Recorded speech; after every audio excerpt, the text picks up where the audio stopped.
All right. Hello. Hope everybody had a good holiday, good Christmas. We reconvened on the 26th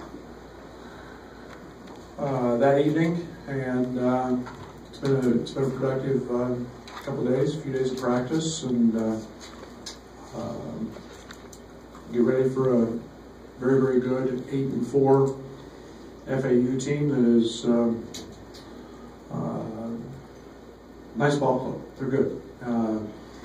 Mix up their defenses. They're a team that is very effective on the glass. Get about 37% of their misses back, which is a great number, close to 15 a game. And along with that, they're a team that will probably test our ball screen defense like it hasn't been tested in a while. Random ball screens in all areas of the court. They've got a nice variety in 3 different post players, the pick and roll, the pick and pop. We've got one shooting 60% or close to it from the 3. And yet they've got very athletic wings that can do some things, and their guards are all downhill drivers. So we'll really spend a tremendous amount of time here in the last 3 days, especially after the last 7 minutes of the Missouri game, in which we botched about every ball screen we could handle. But going to play well tomorrow, and FAU is well coached and very good ball club.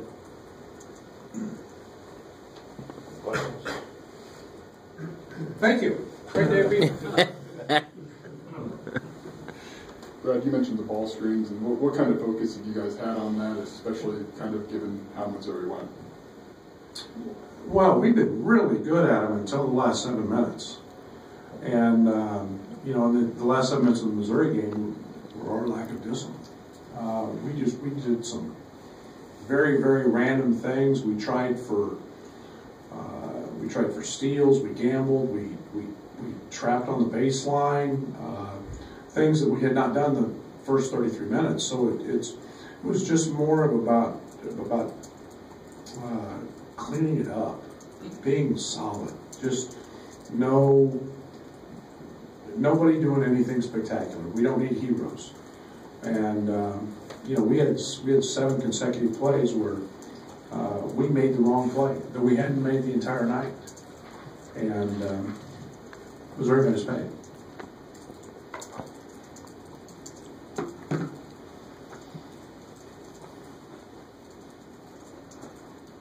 Right, you mentioned not needing heroes, and when Trent is having the kind of night he was having against Missouri, how do you balance, trying to make sure things are distributed and yet not quieting, what he's doing well? Well, I think a little bit of that is, I'll say a couple things. One, along those lines, we had 6 assists. I think that may be a low in the history of my career. You can't have 6 assists and win a college basketball game.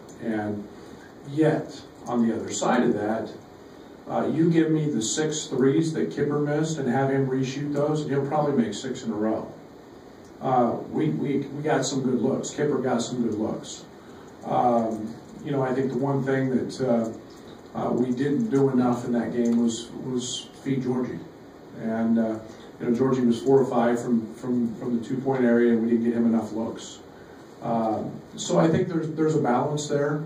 I always out of it early, in terms of getting really a rhythm with too early. And I think it goes back to playing with some pace, playing with some tempo. Missouri did a good job of picking us up, full court and knocking us out of that a little bit with their man. But we just got to find that balance. But I like some of the shots we got, and Trent's one of those guys that gets very when he gets it going, he can do that. But most of those nights, it can't be him. But I love the shots Kipper had, and we didn't make enough of them. Right in the back. You've had more success in the first half of games so far this season. Is that something that you can kind of work to rectify in practice, or something that kind of has to just run its course as the season comes along to kind of put together that full 40 minutes? Both. It's a we talk about it almost every day at the end of practice. Staying focused, staying, and I challenge them every day with, and I mix up our practices. Don't do the same segments at the same time every day, just so that there's a tremendous focus. Yesterday, for example, I put the scout part as the very last thing of practice. So we learn to stay focused, learn to stay dialed in, not lose our attention to detail. And the details are the important things. And we talk about staying in the corners and spacing, and yet the tendency is to get 4 feet out of the corners. Well, that's a big difference between a back cut layup or a defender being in the way so we can't. And it's all those little things like that. Yet in the Missouri game, I thought we did some really good things throughout the second half of that game. It was just the last 7 that we just went cuckoo, I guess, with some different hero balls, I'll call it.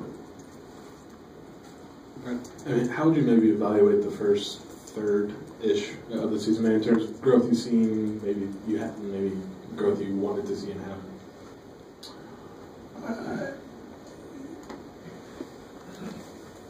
It's probably been if I'm putting a grade on it, a B minus type, B plus, B.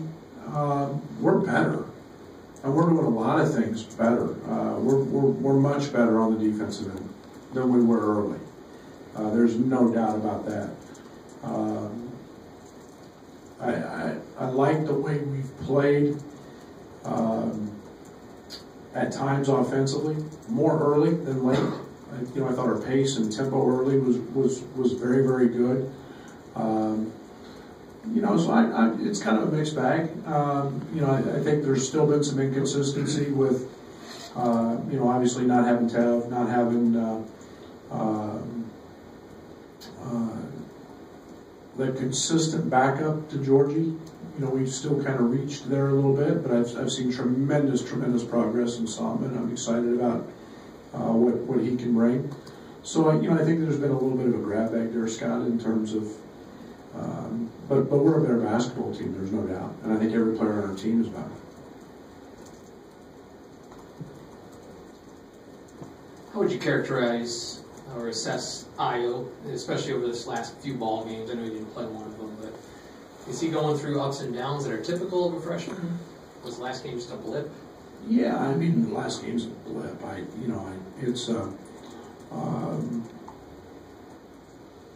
don't think I don't think the last couple. I don't think we'll see that Io anymore because he's been unbelievable in practice this week. I think there's so much change that goes on with a freshman, and you can look at him or you can look at anyone in the country, any freshman. It's an adjustment, and there's a lot of new things thrown at him. So I'm really, really pleased and excited about his first semester. He shot the ball particularly well from 3. That was a route that he couldn't do. I think he's a much, much better help defender. He's becoming a much better leader. He's becoming much more vocal. He's gotten better in ball screens. So I think we're going to see a really good Io in Big Ten play. Brad, Jalen Ingram is a double-double threat for Florida Atlantic. Just talk a little bit about how you plan to contain and try to hold him. Well, he's a good player, and they do a lot to get him opportunities and shots. And they're not just a one-guy team. Adger scares me. Their bigs scare me. We've got to be solid defensively in everything we do and make possessions hard. The one thing I'm very concerned about is them on the offensive glass, and that's spent a lot of time talking about that. And they've got guards who are very good rebounders, and they've got wings who are great rebounders.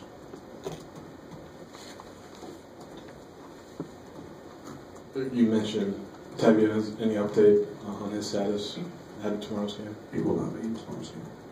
Okay. And I guess after that, with non-conference portion of the schedule ending tomorrow, did the first the early Big Ten games, did they kind of illustrate maybe to this team that most hadn't seen Big Ten before what they're going to have to expect for the next 2+ months?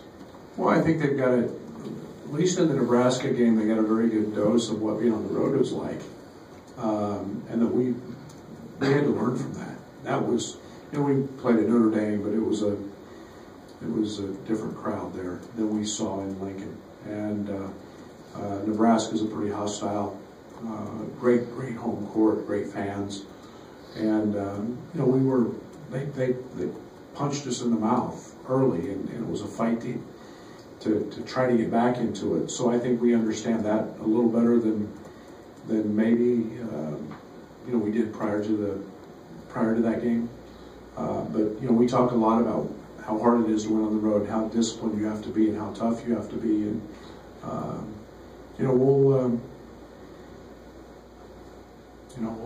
the Ohio State game was different because it was a neutral site game, but we'll worry about Indiana on Sunday.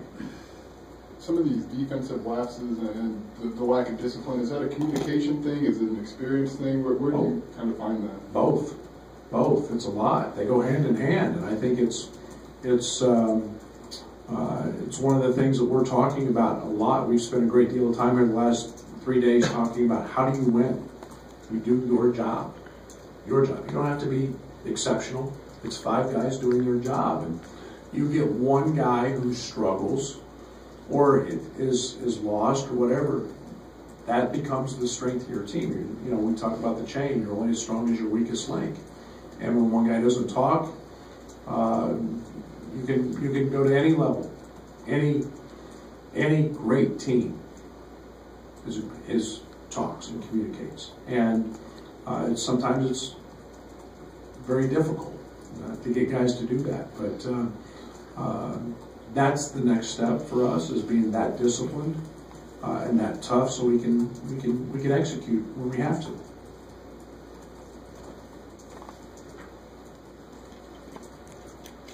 Coach, is leadership part of that, as far as getting that out of the guys, and how would you kind of evaluate the leadership you have in this team right now?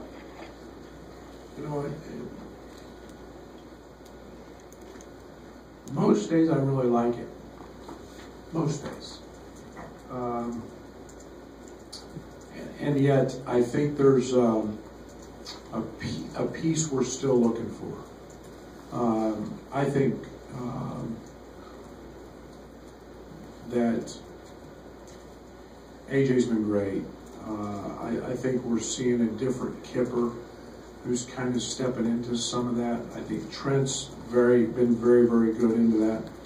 And yet when it gets really hard and you're down 7 or you're down 4 or whatever, part of leadership is just doing the right thing and stepping up and making a free throw to stem the tide, and being having a bravado about you that you're going to do that, that you're going to help your team win. And sometimes it's a silent leadership. Sometimes it's I can't put my finger on it. It's a competitive leadership. We've talked a lot with our team. I go back to Michael Jordan just because he's coming out with a documentary at some point and talks about he competed to win and everything, and that's leadership too. And so we have leadership in a lot of areas, and we're getting it, and guys are trying, and yet we've got to have that competitive leadership to help us win. See you tomorrow. Anything else? Good. Thanks, Coach. And I don't know if Ingram's playing. Oh, okay.